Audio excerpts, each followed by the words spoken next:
शरद पवार यांनी आज माढ्यातल्या मोडनिंबमध्ये धैर्यशील मोहिते पाटलांसाठी प्रचार सभा घेतली आणि या सभेतून त्यांनी पंतप्रधान नरेंद्र मोदींवर निशाणा साधला। नरेंद्र मोदी यांच्या भाषणाचा ऑडिओ शरद पवारांनी भर सभेत ऐकवला। महागाईवर 10 वर्षांपूर्वी मोदींनी जे वक्तव्य केलं होतं त्याची आठवण शरद पवार यांनी सभेद्वारे करून दिलेली आहे। तसंच मोदींवर टीका केली म्हणून दिल्लीचे मुख्यमंत्री अरविंद केजरीवाल यांना तुरुंगात डांबलं असा आरोपही पवारांनी केलाय।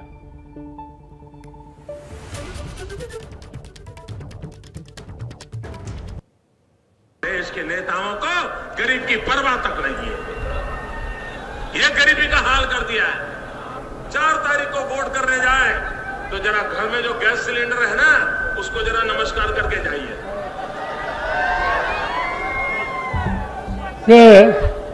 हे त्यांचं 2014चं भाषण आणि आज दिलेला शब्द फाळला नाही।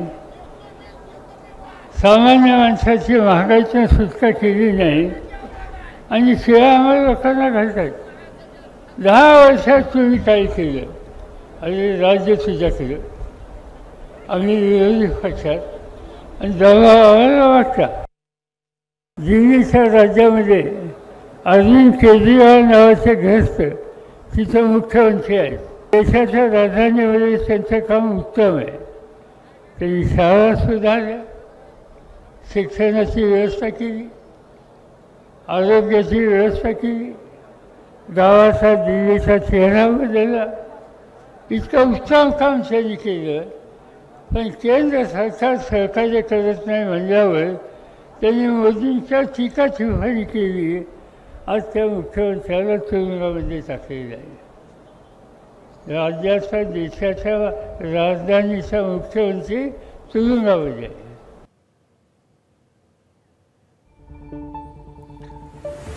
शरद पवारांनी भर सभेत पंतप्रधान मोदींचं जुनं भाषण ऐकवलेलं आहे आणि पेट्रोल आणि गॅस सिलेंडरच्या दरांवरनं पवारांनी पंतप्रधानांवर टीका केलेली आहे। एबीपी माझा, उघडा डोळे बघा नीट।